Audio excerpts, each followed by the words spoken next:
Okay. Hey, everybody, and welcome to this special edition of LinkedFaith. We decided to do a school days edition of LinkedFaith because many of you are returning to college or going to college for the first time, and we just wanted to make sure you all were covered. One of my most favorite experiences about going to Spelman was NSO and how there were so many people who just took the time to make sure that we had the information that we needed. And so that's part of what we're trying to accomplish tonight. So I have brought one of my good friends, Danielle Burnett, here to just have conversation with me. So we'll see what we get into. Everyone calls me Danny. And yeah, I'm good friends with Camille. Yeah. Danny, how do we meet? We were doing the Congressional Black Caucus Foundation internship summer 2013 in Washington, D.C. And we were roommates. Such a good summer. We had so much fun. Who did you intern for that summer? Hank Johnson. Oh, yeah. I was with Congressman Sanford Bishop. And I wanted him. Did you really? Well, because he's from South Georgia. Oh, yeah. I mean, is Columbus South Georgia? Well, yeah, I was covering Macon and Columbus. Well, Macon isn't South, but not South. Oh, okay. I know. So some of you have sent in questions. We thought we would come up with a few topics that we could think of. It'll just be a conversation. It's just something that'll just sort of like grow, and we'll just, see where it takes us. Okay? What's your next question? Were you accepted to multiple schools, and how did you figure out what school you wanted to go to? So I applied and was accepted to exactly 2 schools. Don't say it like that. I applied to Mercer University in Macon and to the University of Georgia in Athens, and I got into both.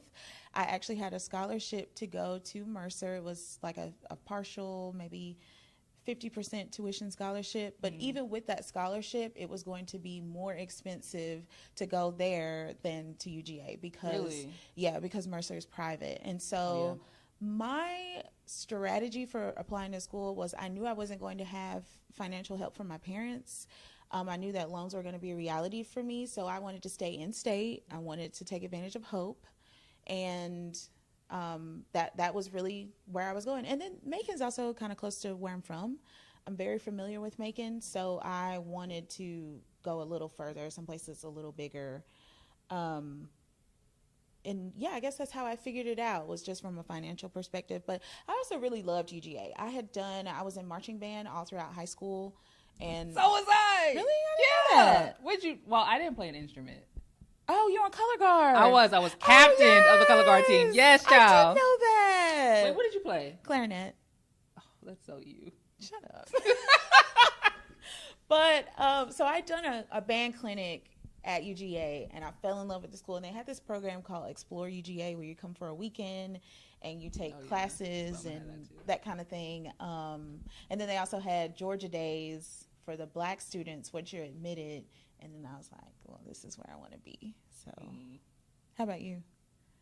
Yes, I did apply to, I don't remember all the schools that I applied to for undergrad now. I definitely applied to Harvard and American University.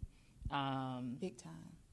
Because I was in that program, and so everyone was That's just awesome, though. No, but I think you got in. That's awesome. But I think that, hindsight is 20/20, and I think sometimes we get caught up in the name and great. So let me tread softly, because those are really great institutions. Harvard is like the top university. Yeah, that's where everybody wants to go. And at the time, like, my junior year mind competing with these 19 other white colleagues, like, I just wanted to be able to say, oh, I'm going to an Ivy League school. And that's, I mean, like, I'm sometimes ashamed to say that because I just am. But yeah, so I got accepted into the schools I applied to. And I remember going to go visit Columbia University. But that school is in the middle of New York City. Yes. Like, it When I went there, I was so overwhelmed. I know, I understand that. At 18, I would have been so out of my element. Right. Like, girl, like, how do I even get, like, a cab? I don't even, like, understand. Where do you go to buy milk? Hello. Okay. Just like, I need to put gas in my car. Wait, you can't even have a car. Right. So, yeah. Right. So, I remember, like, being on, and I wasn't even at Columbia for a college visit. I was there for another program that I was doing. And I remember thinking, like, this is way too big. Mm-hmm. And, you know, Delaware is an hour from top to bottom. I did not know it was Girl, that yes. small. It's really small. It's really, so can you imagine, like, this small, like, I'm a small town girl going to New York City for undergrad. And I can understand that because McRae is less than an hour. It's about 10 minutes from top to bottom. So I can understand that. But to your point about the name of Harvard, I understand that. And I think you should talk more about when it came down to making your decision about, should I go to the place with the name? Mm-hmm. I'm a Black girl. I've done this really hard thing of getting into an Ivy League school, the school that everyone wants to go into. What was your thought process deciding not to go after the name? Because a lot of people would choose the name. I probably would have chosen the name, right? Mm-hmm. Instead of choosing what you ultimately chose. You know? I feel like I would have chosen the name as well, but I always say that, like, my journey towards Spelman was honestly like my first real, like, fight of faith. You know, like, I honestly feel that I was called to Spelman. Mm-hmm.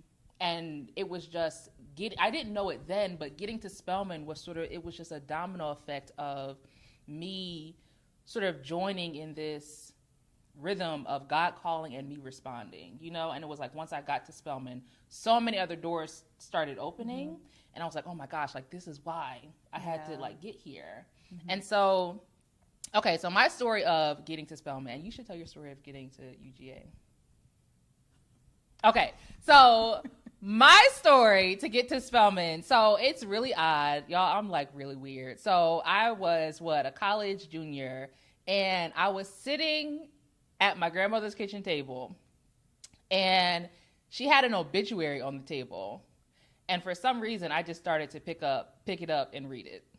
And it was just weird. Like, it was just one random afternoon, and I was like, oh. This is when you were in high school. I'm in high school reading obituaries on my time off. But it's fine. It's fine. So I find this obituary, and it was for a woman by the name of Dr. Zenobia Hikes.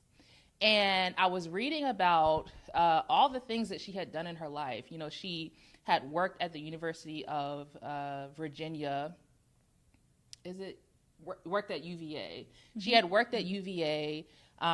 She had become friends with my grandmother because she worked also at the University of Delaware. Mm-hmm. And she was just an amazing woman. And I remember sitting there and just being inspired by this woman's obituary. You know, like, even in her death, she, like, her life spoke for her. Wow. And at the end of her obituary, it said that she got a BA in English from Spelman College. And I remember, I'm not sure if it was sort of like a divine moment of just God speaking or if it was a thought of myself, but I remember having the thought, that's where you need to go. If I wanted to become, you know, half of who she was, like, my thought process was, you need to go to where she went to undergrad. You know, like, Spelman produces these type of women. And I felt like I had that moment at the kitchen table, and, like, every day after that, it's sort of like there was this growing urge for me to just get to campus. Oh. And it was really weird. At that point, had you already applied? No, I had no idea of what Spelman was. Oh, really? I knew nothing. I'm sitting here, like, probably like a couple years before, telling my dad, I want to go to Hillman. And being dead serious, like being so serious. And I remember thinking when we were preparing to go to Spellbound, thinking, girl, what are you doing? Like, you have not done half the research into Spelman as you did with your other schools. But you, for some reason, just Feel need drawn. to. Yeah. Yeah. And now I know that, like, for me, that is how me and God communicate. Like, there is just this inexplicable. It's like pulling. Yeah. Yeah. And I had to respond. So, yeah. What about you? So my story getting into undergrad is not very interesting. At the time, and I think they still do, UGA had a program. If you're valedictorian or salutatorian of your college class, you are automatically admitted. So in spite of the fact that I didn't do well in the SAT, I was still able to get in because I was salutatorian of my class. I didn't know that. Yeah, it's not a big deal. Yes, it is. Who does that? My class was very small.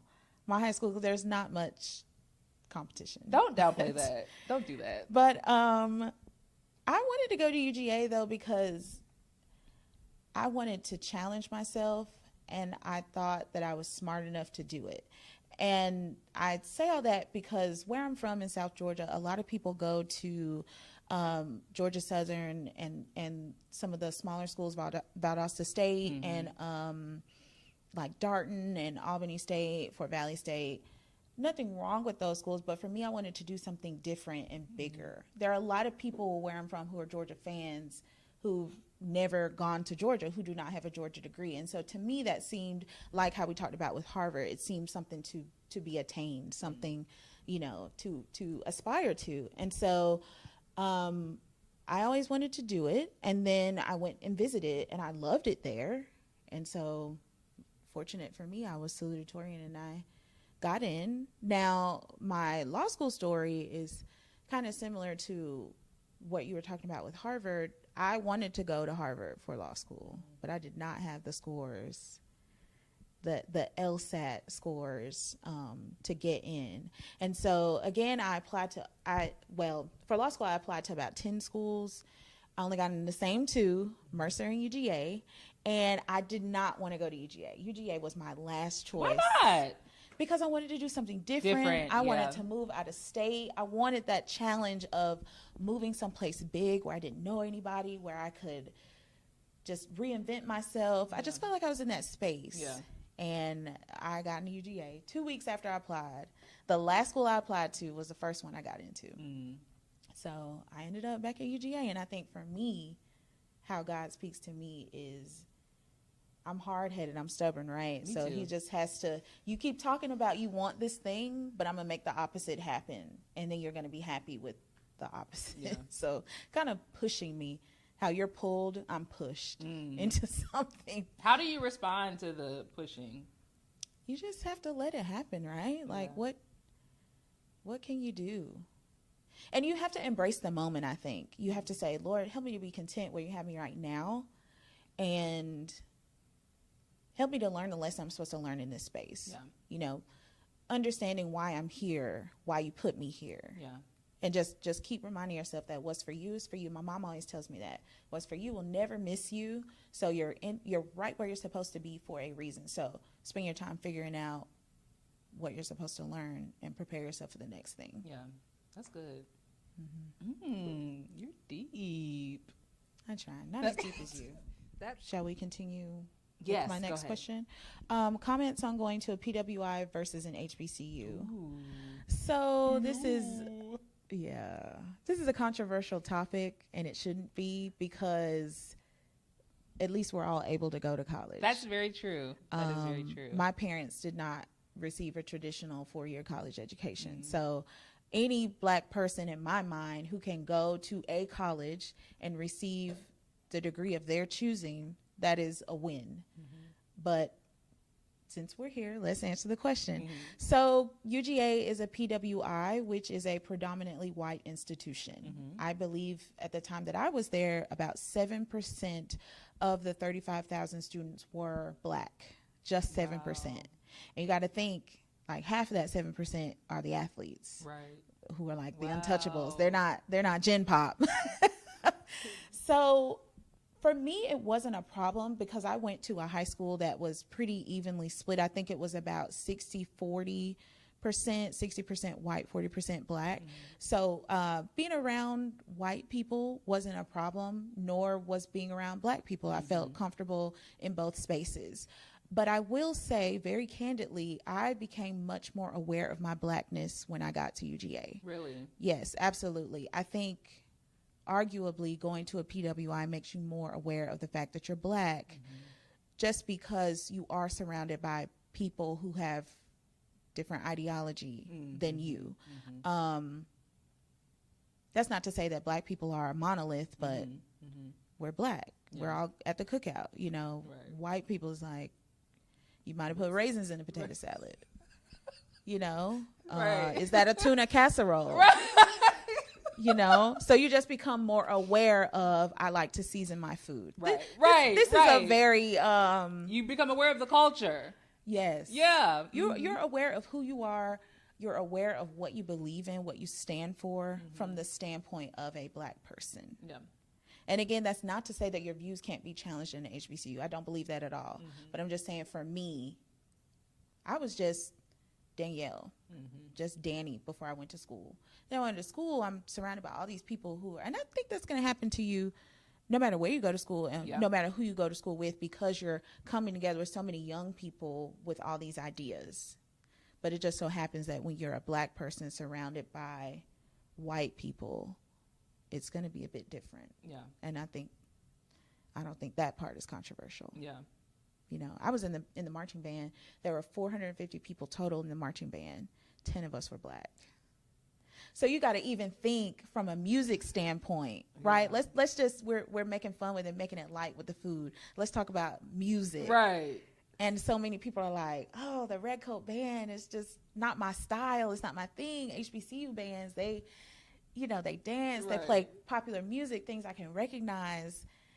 Well, okay. So if I were in an HBCU band, I would be like, all right, I know these songs. I can sing along. In the Red Coat Band, now I'm more aware of the fact that we don't listen to the same music. That is what I mean by that awareness of your blackness. Yeah. Do I ever wish I had gone to an HBCU? Yes, sometimes I do.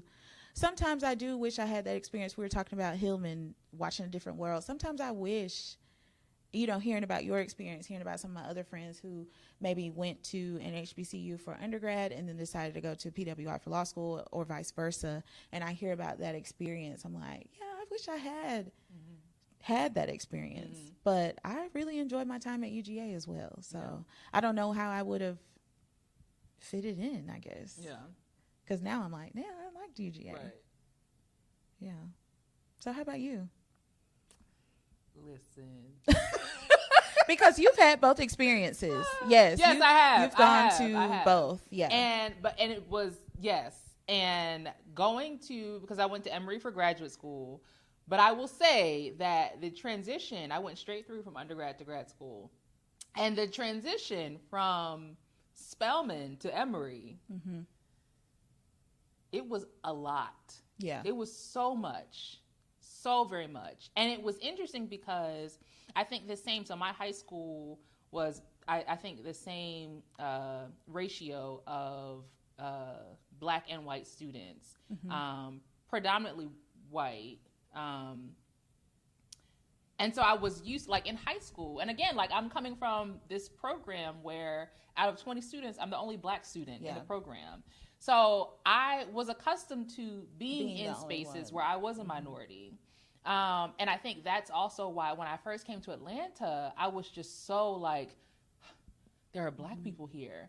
And the black people are thriving. Like I remember I went to Atlantic Station on my first visit and I was like, they that was my feeling after law school when I moved to Atlanta.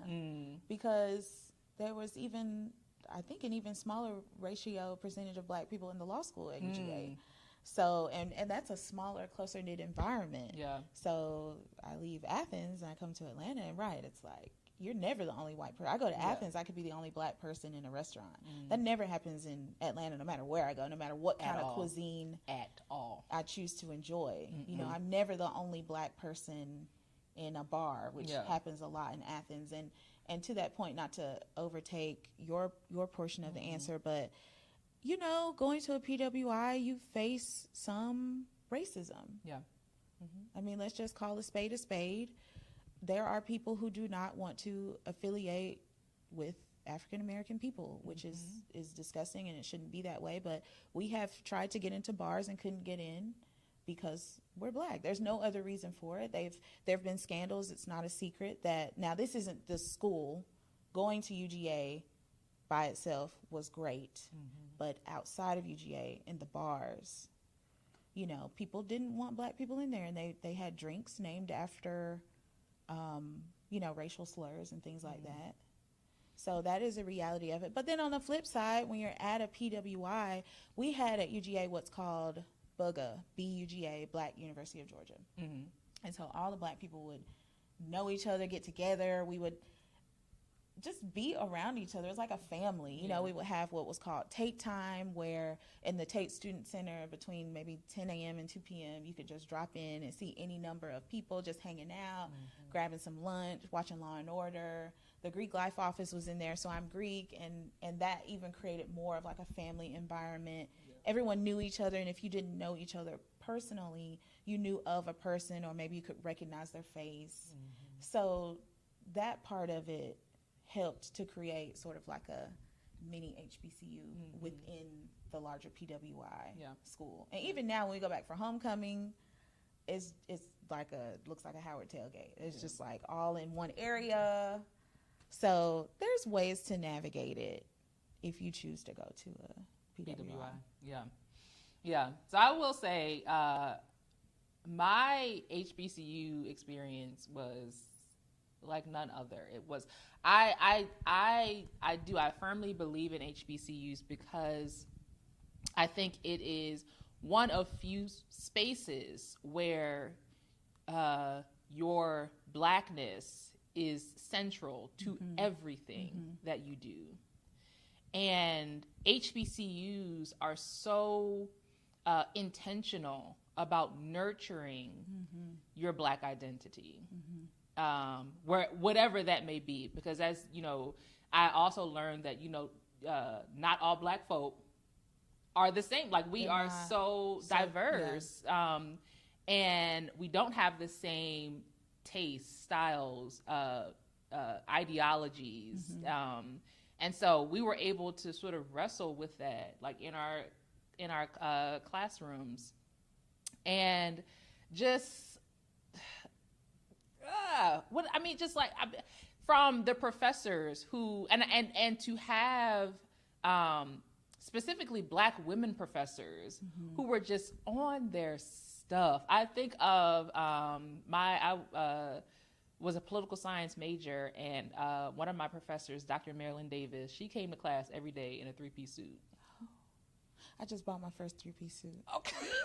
I'm so excited to wear it. I'm just like literally every class, stockings and heels, and it was just, I think that's like something. It was on the external because she knew her content, right, and she knew how to teach, so she was very intentional about how she taught what it was that she was teaching. But even I feel like that is just like she was very intentional about how she showed up for her students every day. You know, and then I think the cultural side of an HBCU. I mean, I love us. I really do. I love Black folk, and just from like fried chicken Wednesdays, you know, to have fried chicken and peach cobbler and black eyed peas and some the greens could have been a little bit, because you know they had them glory greens. Oh no. I know, but you got to get them first. The first greens after the frost. That's what I'm saying. Yeah. Okay. Yes. On the back of somebody's truck. Right. On the side of the road. Right. Hello. But yeah, and then just you know, the fact that, I mean, and to be around the AUC as well, where so many people, I mean, and just like when we think of like alums of Spelman and Morehouse and Clark, and they would just come, and on a Wednesday they would just be sitting in the cave. Yeah. Spike Lee would just show up or, Samuel Jackson, or like just, it was just amazing. And I think to be affirmed,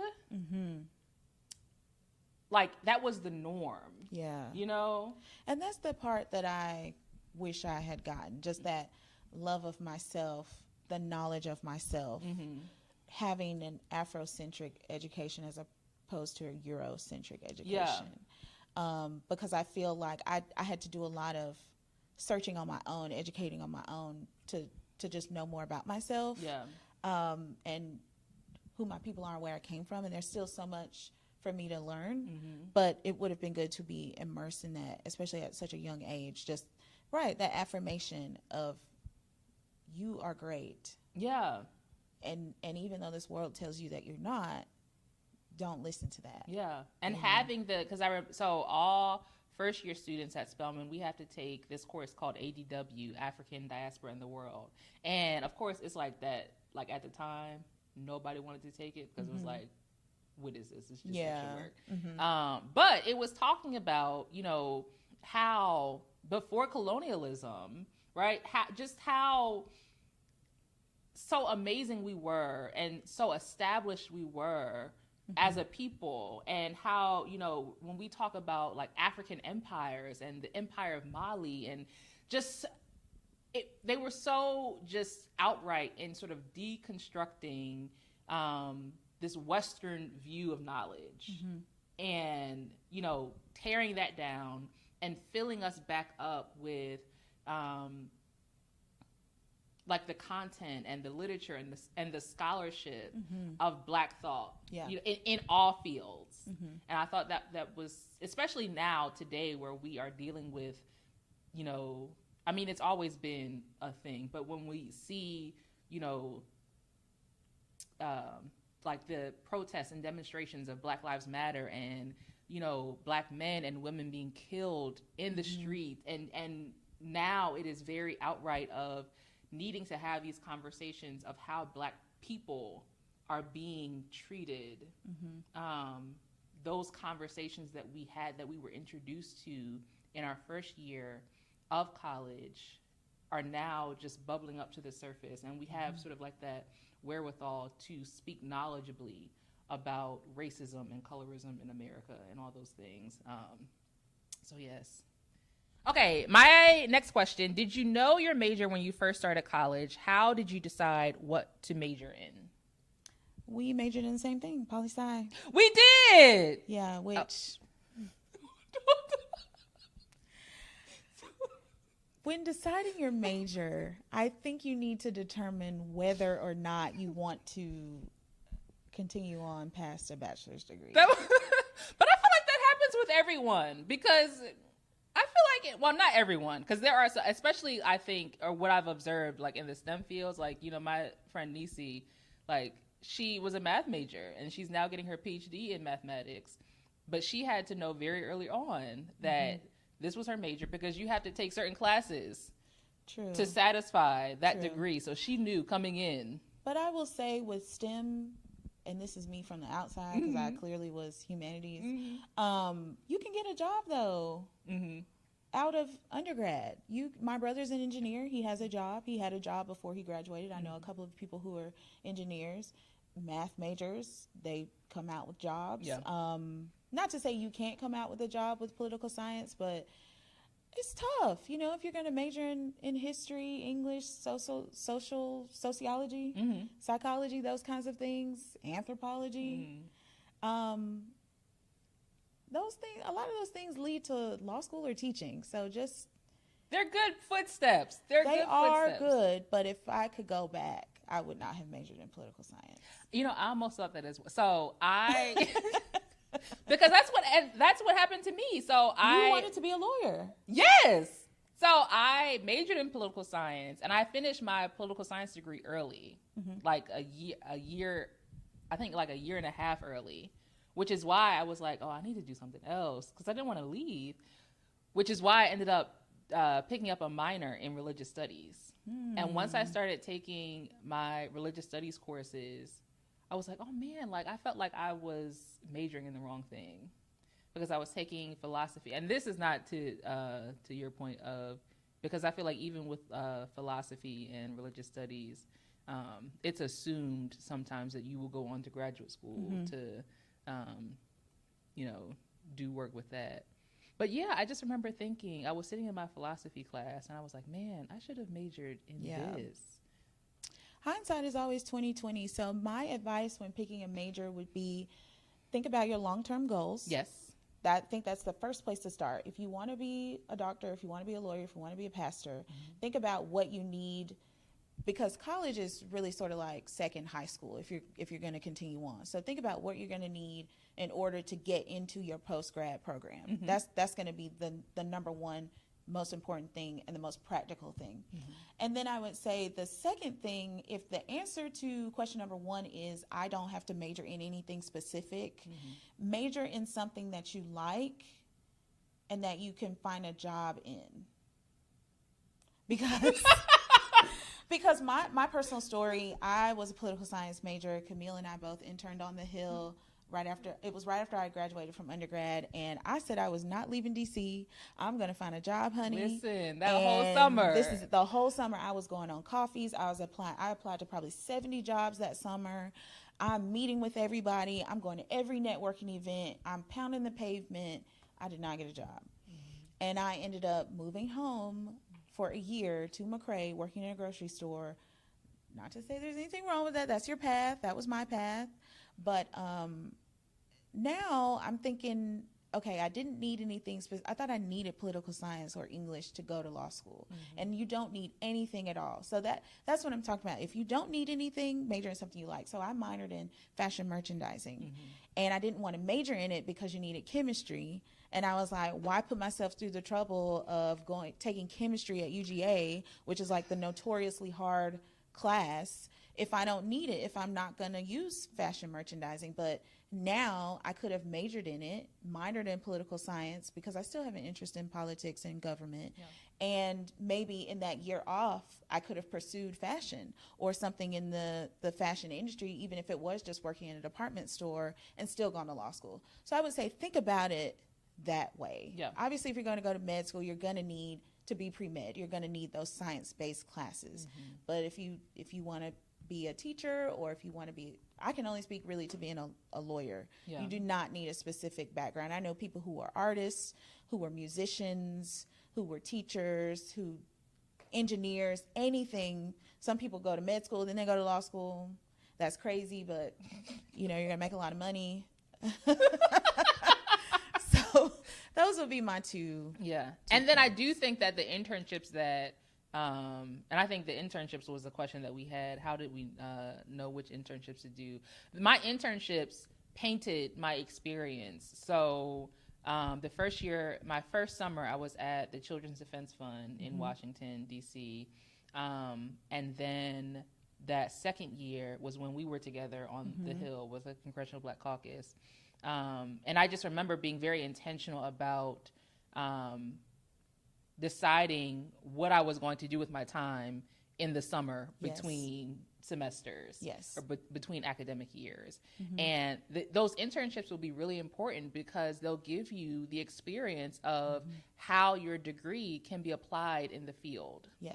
And it was actually, I feel like that's when I started realizing, like, maybe like I should be shifting to religion just a little bit, because I would be, I remember like with the Children's Defense Fund, we were preparing for some event, and I just remember having like all of these sort of like just like conversations on like the faith community, and I remember even being with Congressman Bishop the summer that we interned on the Hill, and every time that we would talk, like for some reason, I was identified as the faith person, like the religious intern. Even though you didn't want it, it was shining through. Was it? Yes, Camille. Okay. But I just remember, like, that summer in particular, for some reason, myself and Congressman Bishop, we had like developed this relationship because he also shared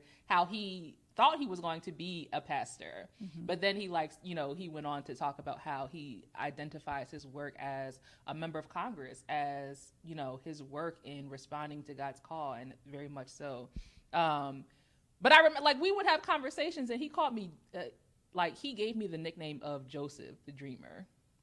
And I was like, that is beautiful. But sir. And so after that, like, he would pull me into his office when there were bills that he was preparing to vote on that had religious implications. Like, he would pull me into this office and he'd just like, well, maybe you should be running for John Lewis's seat. Girl, that's not what this story is about. That's not. No, it's not. But he would I remember, I forget what bill they were voting on, what House bill. But he called me in, I sat down, and he put the bill before me. He was like, so how should I vote on this? And I said, that's that pool we were talking about. Right. And we, every conversation that we had, it was always something dealing with religion or the faith community. So definitely your internships will definitely paint or flesh out, how you can apply whatever degree, whatever major that you choose. Absolutely. Yeah. My next question is, how did you pay for college? And I think this is a good one for us to talk about because we both took different approaches. Yeah. So for me, Sally Mae has paid for my education. I mean, yeah, some of mine as well. I am still paying for my education. My God. My God. So when I started college, we in Georgia had the Hope Scholarship program. And at the time, my freshman year, it was 100% tuition scholarship for in-state schools, state schools, so like public institutions. So I got Hope my freshman year, and then my sophomore year, they made changes to the law, and I only got a partial Hope Scholarship. So that's where the SAT comes back in, because you needed a certain SAT score as well as a certain GPA. I had the GPA, but I didn't have the SAT score. So they took Hope from me. Took part of it from me. So at that point, I had to start taking out loans. And I just knew that if I was going to college, I would have to pay for it. And I never looked at loans as an impediment. I know a lot of people think, I can't afford to go to school. What am I going to do? Well, that's what the loans are for. And they're not fun. They're not fun to pay back, but I have a law degree and I have an undergraduate degree, and that to me is priceless. So that I have loans from undergrad and law school. I do. My story is a little different. So, and again, I feel like this is back to like that whole spiritual piece, because it was, once we got to Spelman, my grandmother and I got to the campus, it was just like, I was very blessed to have doors open or paths to open in the ways that they did. And so my mother could not afford Spelman. My parents couldn't afford Spelman. And it just so happened that when we went to Spelman's campus for Spellbound, which is an overnight program for admitted students, we, of course, like everyone, who was still trying to figure out how to pay for, Spelman and trying to figure out their financials, everybody was in the finance office during Spellbound. Like literally everybody. So we would like go in the morning, and there was a line, there was a wait list. And we ended up in the office of the director of finance, Lenora Jackson, who I love to this day. At the end of our time with Miss Jackson, she pointed me to the Bonner office. And when we got to the office, there was one woman there. She didn't really want to let us in. She was like secretary. And I don't know, she wasn't really trying to mess with more black folk. But somehow we got in, and somehow we also got to sit down with the then director, Dr. Jennifer China. And when we came into her office, she has like this big spirit, like this big personality, and she just like welcomed us with open arms. And my grandmother and her just started talking and just sharing her story, like just us getting to Atlanta. And I began to talk about like the things that I did in high school. And, you know, my grandmother kept my cousin and I involved in the church naturally. So we were already involved like with the community and all those things.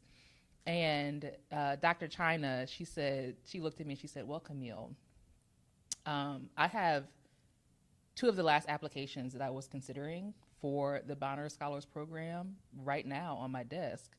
But after talking with you, I would love to consider you for the program.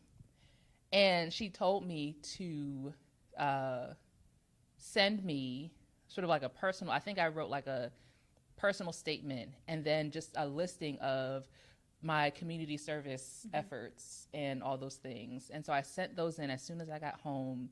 And then a week later, she called and told me that I was her second pick for the program. That's when I so tell awesome. you, like, and so the Bonner Scholars Program, it is a community service-based scholarship. Morehouse and Spelman, I believe, are the only HBCUs. I'm not sure if they're the only. Yeah, I think Morehouse and Spelman are the only HBCUs with endowed scholarships by the Bonner Foundation. But to be a Bonner Scholar means that you have a full ride to the institution that you are attending. And so that's what I was afforded. And I am so grateful and so blessed to have had that experience, because I know that it wasn't like, you know, that's not the general experience of those who attend. So yes, I got a scholarship to go to Spelman, which is really awesome. Man, God be looking out. He does. Because I wouldn't have had a scholarship to go to Harvard if I had gotten there. God knew I was going to have to pay it back. And that's why he said, you're going to go right back to UGA where it's affordable. So you just never know what he has in store. Okay, this is a good question. Did you ever have a time when you didn't perform well in a class? What did you do? Yes. When I first got there, I did this program called Freshman College Summer Experience, where you come in about 4 weeks earlier. And we took like a life skills class and then a core class. So I took political science, and I took it with a renowned political science professor, Dr. Charles Bullock. And I was used to only making A's. Girl, me too. I did not know what a B looked like. At all. That just was like, what do you mean you don't make A's? Right. Like in high school, it was like, if you don't make a 95 or higher, you need to figure out what's going on. Right. Like a 90 is unacceptable. Right. You are too close. At 89.5 don't even bring you that. So when I got to college, I got a B in that class. That was your first B? My first B ever. I think it was like a B plus. Yeah. And I literally like panicked. And I was like, oh my God, this is it. I'm going to fail out of this school. But after I had my meltdown, I went to the TA, which is the teacher's assistant for the professor. And I brought the exam and I was like, we need to go over this. And we need to figure out what I did wrong and how I can do better. So I think that's the first line of defense. The first thing you do is talk to your TA, and then the second thing, if you feel like you still have questions, make time with the professor. Go to their office hours and again, break this down. Talk to me like I'm in kindergarten. Walk me through it. Whatever questions you have, just make sure you have enough time to really ask those questions. And a thing that really helps me too is repeating things back. So if you explain something to me, I'll tell it back to you so I can have it. Then I'll go home and write it. Yeah, that's good. Because writing it will help me to remember, and I can still, it's been a little bit, let me still work it out the way it's been explained to me. Yeah, so that's good. That's been my process. Yeah, mine too. I had a similar experience. So yes, the all A's was definitely me. And when I got to college, I had grown accustomed to getting B's because, well, not grown accustomed. I think I started I was okay with B's as well. But I remember, did you take constitutional law? Yes. Yes. Okay. I took con law. Which is a very hard class. Oh my gosh. Even for someone who's a lawyer, and that was my favorite class. Gosh. So yeah. I just remember taking constitutional law with Dean Pettisclo, and she is such a great professor. She's such a great teacher. She has such a great heart. I just remember, because like how during the course you're always sort of like calculating your grade or like looking at like how you are grade wise. Yeah. And so I remember logging on and thinking, am I gonna fail? And it was literally, because I remember like the quizzes that we had and some of the exams, I hadn't performed well at all. Yeah. And I had never had that experience of not being able to perform like I should. And after I had my breakdown, because it was just a shock. It was sort of like, girl, like what is going on? It's really like someone's doused you with cold water. Yeah. But so after I had that breakdown, I remember going to her office and being like, excuse me, Dr. Pettisclo, but we need to talk. We need to flesh this out.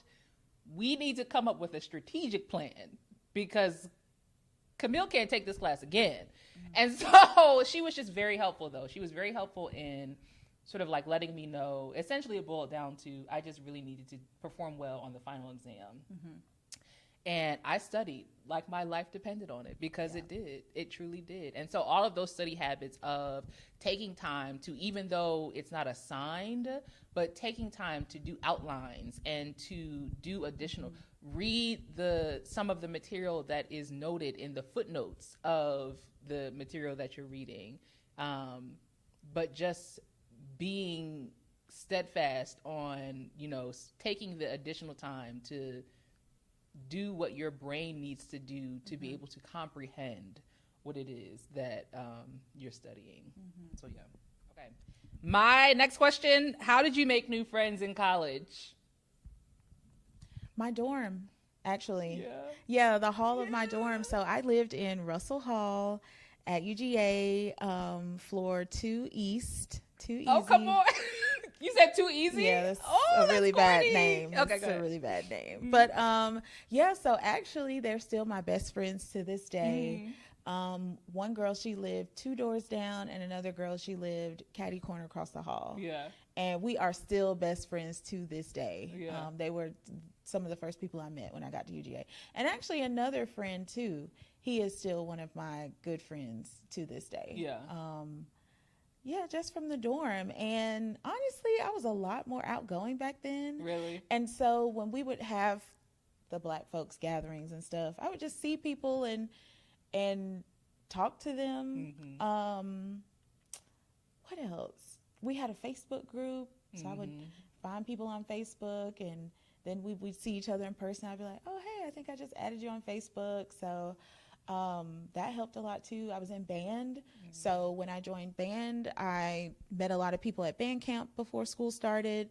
And then my sophomore year, I pledged Delta. So I met a lot of people, obviously during that, my line sisters and pro fights and stuff like that. So yeah. And then I met the other Greeks on campus when I became Greek. So I think, just kind of organically happened. Yeah.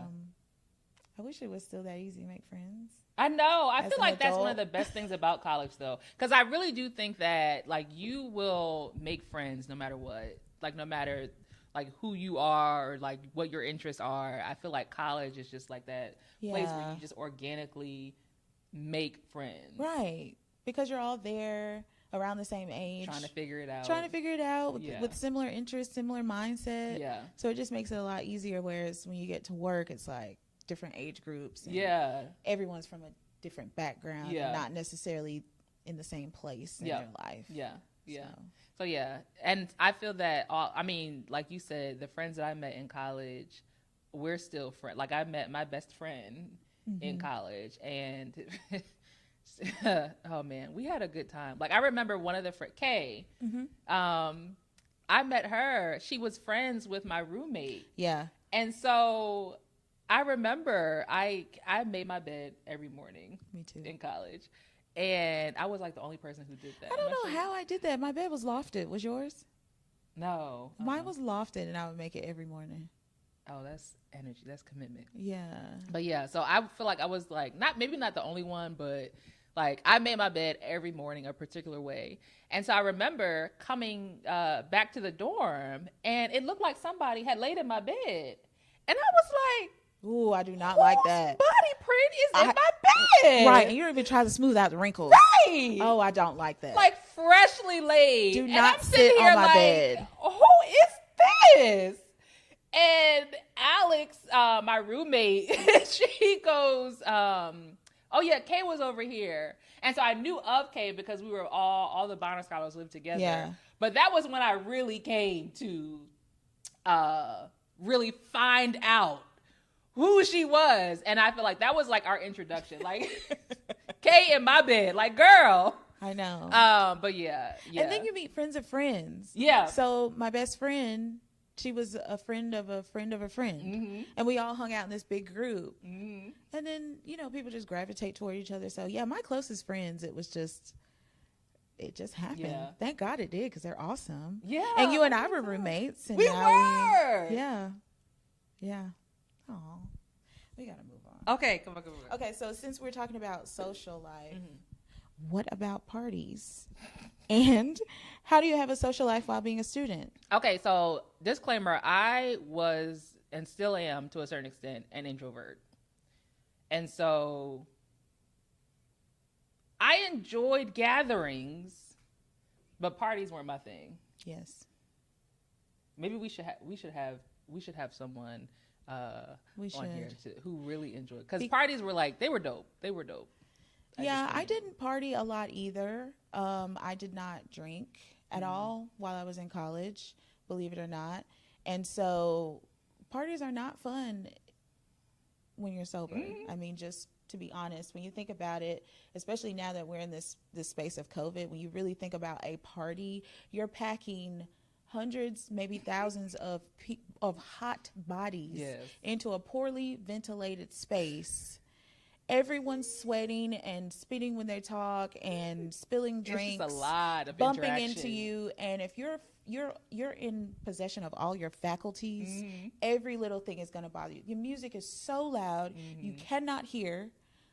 You go outside, there's still the thumping in your head. It's just not fun if you choose not to partake in libation. And I did not. Now, that's not to say that I never went to a party, because obviously I can describe one. So after I pledged, I went out a lot more. I went out a few times as a freshman, but again, it just wasn't my scene. And then in Athens, it's a bunch of dive bars, and a lot of those bars don't play music that I'm a fan of. Yeah. And even if I was a fan of the music, there is a certain type of music you need to get a vibe going if you're going to go out, I think. Right. So, and it just wasn't my scene. So I did not go out a lot in college. And it's expensive. Some of those parties you got to pay for. It is. And if I'm on a budget, I don't want Sally Mae to pay for the parties. Well, yeah. She's paying for the books. Right. Yeah. But I was very social in other respects. So how do you have a social life? That also ties into one of my other questions about time management. You plan it out, and I'm a big planner. I had a planner, like a calendar, a physical calendar, and I would write every single thing, and things are color coded, and I block off my time. So I was in band, and that was a huge time commitment. We would have practices twice a week, and then game days on Saturday. If it was a home game, we would practice on Fridays. We would get up Saturday before the game and practice, then go to the game. So that is a huge time commitment. So I just had to tell myself, if you're going to do this, which I had experience doing it in high school, you have to plan out your time. So I've got my classes already written in to the planner. Then if I have a break in between classes, I'm doing work. I'm going to study. There's no dead time. Yeah. Right after class, I go to lunch, I take my nap, I get to work. and I'm very focused so I can get everything done because I know I have band practice, or because I know I want to hang out with friends, or because, you know, a lot of my friends, they would go sit in the Snelling dining hall and they would call it Snellabrating. I know it's so cheesy, but they would go, and you go to Snelling very late. You would sit there for hours and hours. Yeah. I never did that because I'm like, I have work to do. I have to study. Yeah. I know I want to study X amount of hours, and I know I have band practice. And then when Delta happened, I know I have Delta. I know I have those commitments. Then I was in leadership for other things. So I was very strict and regimented. Some people might say uptight. That's okay. And honestly, in all seriousness, if I could go back, I would be a little more fun. I would loosen up, because I was so concerned about, am I going to fail out of this school? Am I out of my league? You know, am I hitting above my weight class? Whatever metaphor you want to use, that I studied so much and I was so focused on, you cannot fail, you cannot fail, that I didn't really take time to smell the roses. Same. And I definitely would have done that. I would have picked some flowers on the side of the road. Same. I was the same way. I think primarily it was, I had seen my grandmother sacrifice so much just to get me here. And I didn't want to, you know, take advantage of that. And so I just wanted to make sure that, you know, to whom much is given, much is required. Yes. You know? Yes. That I reflected all that she had sacrificed. And so I was the same way. I had the agenda, get you a good agenda. Yes. Okay? And go in the store and flip it. Right, like look at ruin. Right, it will Right, find you and get you a nice set of pens or Yes. highlighters, whatever you like, because you have to be happy about. you do. It has to give you joy. It's gotta make you happy when you when open it. up. You have to like. Yeah. You've got to find joy in those. My type brother of used to do things. little scraps of paper, and I'm like, Oh no, I couldn't do that. Although I'm a Post-it person now. I like Post-its, but not for my. Well, I guess I make my to-do list. Yeah. Because I don't But really need an agenda now. Yeah, but in college, definitely. And then I would make a note of like definitely when assignments were due. Yes. But when to start the assignment. When you get your syllabus, if you've got a paper due October 23rd, you put that down, and then you give yourself, okay, I want to make sure I start this paper at least 2 weeks before. So you put it down. And I would do the same thing. Yeah. I'm going to start my research on October 5th. I'm going to start writing by October 7th. Yeah. I'm going to have my draft done, do my proofreading, ask the professor questions, whatever. Put all of that in there, because life will come at you fast, and it'll be somebody's birthday and they want to go to the movies. Right. It'll be Have a party. dinner. It'll be a step show. It'll Right. be whatever. It was so much fun. And, you know, you're going to want to go to that one football game. It's homecoming. It's everything. It's a networking event. So you have to stay on track. Yeah. And make sure you stay on top of everything. Yeah. And just be mindful. Like homecoming season, we already knew like Yes. our work needed to be finished at least a week ahead of time. Absolutely. Because we knew that You already know what time during it is. homecoming, wasn't nobody doing You're work. not doing any work. Right. At all. And So- that's okay. Yeah. If you've got your work already done. Right. Right. So so definitely if you have the space to do your work ahead of time, to give yourself some of that free space to do whatever it is that you want to do that. But don't go out and party when you know Yes. you have work to do that's due the next day. Don't do it. Yeah, so we're sort of one extreme. There is another extreme, which is partying too much. Yeah. We party too little. There's a such thing as partying too much, because there was a girl in my hall. She was hitting it hard every day. Every day. And winter break, right before winter break, her parents had to come and move her out. Oh, really? She had to leave school because she I guess she failed out. Yeah. So that is a real thing. I know there's the sort of desire to want to experience life as an adult. You're out on your own. You don't have your parents there. There's no bedtime. There's no curfew. And all of that is great, but do it in moderation, because your first priority when you go to college is to obtain your degree and not to party. Yes, that is an important aspect of it. I will freely admit that you do need to meet people and socialize and go to parties and have fun, but don't overdo it. Yeah. There's absolutely a balance. Yeah. I agree. With that. Okay, so my question is, what is the freshman 15? Y'all. Should I stand up and demonstrate? Because I still haven't lost it. I still have mine too. Okay. I still have it. So.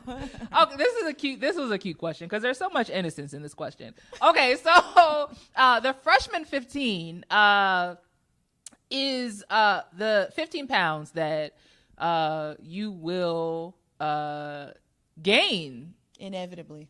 Yes. It will hit. It happens to everyone. It does. At different times, perhaps within your first year, but it does indeed come. Yeah, that's what it is. That's what it is. Yeah. I mean, I still have mine. I still have mine. Yeah, and so you just learn to live with it. You really do. Because it's a smorgasbord of food. Yeah. Everywhere you go, there's food. And if you're on the meal plan, at least at Georgia, it was unlimited.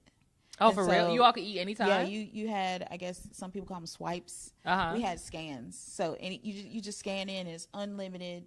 You can get as many, it's buffet style, so you get as many plates as you want. You can go as many times a day as you want. Really? Yes. And then on top of that, there's Chick-fil-A on campus. And now they've completely redone that space, and there's like other food that you can purchase outside of the meal plan. Yeah. Then there's always an event where someone's giving away pizza. I know. That is, you will live off of pizza. And when you graduate, you're not going to want pizza anyway, at least for me. Listen, we lived off of American Deli in the West End. Oh my gosh, that 15-piece wing combo. American Deli. What you mean you didn't have American Deli? Not until law school. You didn't have like no lemon pepper. I didn't know what that was till Atlanta. Girl, I'm not. No. We got it in law school. We got an American Deli in law school. Yeah. Listen, Friday night, American Deli, 15-piece wing combo. 15. Oh yes. 6 is good for me. 6 wings with the fries and a peach drink. Sometimes I want lemonade. Sometimes you just gotta make it stretch. Or we would go to Busy Bees. We would walk down the promenade on Clark's campus and go to Busy Bees. Now you talk about some good old food. Oh my gosh. So yeah, that food, no, it's good. Them smothered pork chops. Whatever the special was. You can't go wrong. Just get the special. You know, just whatever. Like just, and every weekend we would just. Man, it was a ritual. It was a ritual. That's wonderful. Yeah. So yeah, it's 15 pounds that you're going to gain during your freshman year. Yeah, it's a thing. From eating real. Junk. Embrace it. You're going to eat ramen. Yeah. You'll have ramen in those little microwave mac and cheese cups. Because you keep snacks in your dorm. Because when the dining hall closes, you need something to eat. You used to be eating all night. Unless you're going to go celebrate, which is also not good. And we used to have Philly cheesesteaks in the dining hall. Oh, they were so good. Y'all ate good. Oh my God, the best Philly cheesesteak. Ooh. In Athens? Yes, girl. Yes. Okay. All right, my last question. What was the best thing about your college experience?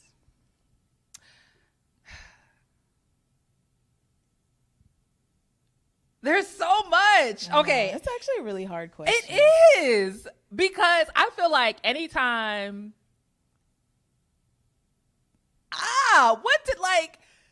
Okay, I think I have something. What is yours? My best experience in college, or at least my favorite thing about college, was the expansion of my mind that I got. Oh, yours is so deep. Mine's is about to be real superficial. No, that's okay. Okay, go ahead. Let it be what you want it to be. Ashe. But so coming from McCray, growing up on a farm, being in a small town, I was very closed-minded. I had a very limited worldview. And I'm not blaming that on anybody, and I'm not saying that's necessarily a bad thing, or, there's nothing negative about it. That's just what it was. Yeah. And when I got to UGA, I was exposed to so many different kinds of people. Yeah. And so many different experiences. And it was just like every day I was learning something new. Yeah. And not necessarily in the classroom, but with the people I was interacting with.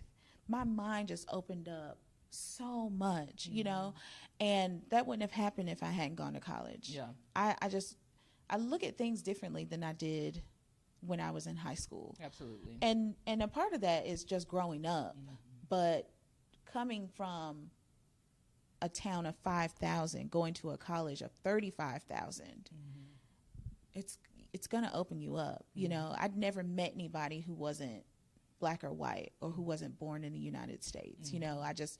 Maybe I'd had a few passing interactions with people, but But now I'm interacting with people who are like, I'm from Peru, and I'm from Panama, and I'm from Jamaica, and I'm from Nigeria, and I'm from all these wonderful places. And it's a wonderful experience. Yeah.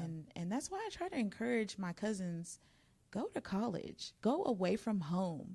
You're going to learn so much. You're just, your parents, they kind of put their beliefs onto you. And then when you go to school, you start hearing other things, and you're questioning the things you've been taught. And so even religion, now I'm just like questioning things about my religion, about just like my beliefs. How do I want to live my life? How do I want my life to be set up?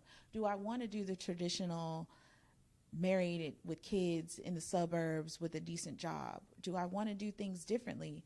Nobody in my family traveled. Now I want to travel, you know? I want to see the world. So that is honestly, hands down, the best thing about going to college, a college. I think that can be applied to any college, no matter where you go. Yeah. I would definitely say the same exact thing that you said. Everything about expanding our mind, everything about just introducing me to things I had never thought of before. It was so stimulating for me. And even in some of I remember, even in divinity school, I had, I was like, what is this? Because I wasn't being not challenged. I was being challenged, but the content that we were talking about was different from, I took a women, religion, and violence course at Spelman, and just talking about the context, the concepts of, and reading different scholarship, it was just eye-opening. And absolutely was just like the best part of the college experience. So yes. So since you talked about the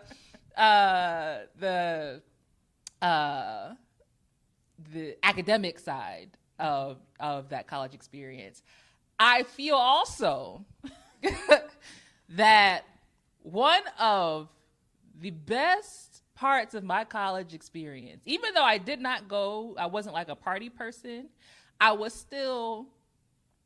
enjoyed the celebration, Black celebration. And so anytime, whether it was Hump Wednesday or homecoming, and Swag Surf came on, and the camaraderie, we could be outside in the street during Market Friday. We could be in the cafeteria. And we had Swag Surf in the cafeteria. Girl, yes, we would have DJs in the cafeteria on random nights. We would have them at Tate Time. So strolling at Tate Time was fun too. Oh yeah, I did like strolling. Well, watching. I didn't stroll. But anytime that Swag Surf came on, everybody knew their assignment. Even now, and it's just understood. Everybody knew their assignment. Yeah, you're gonna stop what you're doing. Exactly. And politely walk yourself to the dance floor. And you're going to link arms. Yes, you're going. Yes. Okay. And you're gonna find the beat, right? Because you have to listen, right? Before, and you got to figure out which way, the crowd is right? going, So there's so much of just that communal engagement. Yeah. That was just, it's like none other. And college is just fun. It really is. You're away from your parents. Yeah. Don't go too crazy now. No shade to the parents. Right. No shade to the parents, because they have done a really great job. They've done a great job of preparing students to be able to be on their own. Sometimes they can be wet blankets. And now your blanket has been freshly dried. Yeah. And you can have a good old time. But don't go too crazy. Not too crazy, though. But you can have a good time by going to the movies. Yeah. We have movies on campus. Going to sporting events. Yeah. That's innocent and it's fun. You can have a good time just sitting in the dorm. Listen. We used to have movie nights. It's like 20 people in one tiny dorm room, just laying on the floor. And when it was somebody's birthday, we would go out of our way to go get a cake and balloons. And it's like a little kid's party, but we just would have so much fun with it. Every day. You make lifelong friends, and you will never forget those stories and those experiences. Yeah. And maybe that's the best part of college. Yeah. The friends and the memories. Yeah, the relationships. Because, God, I really do. We took a trip, my three closest friends and I, for our 10-year friend-iversary, we called it. And we just really reflected on how blessed we are to have family outside of our family. Yeah. You know, because we've just become such integral parts of each other's lives. Yeah. And if it weren't for college, it wouldn't have happened. Yeah. So we're really excited that you all will be having these experiences.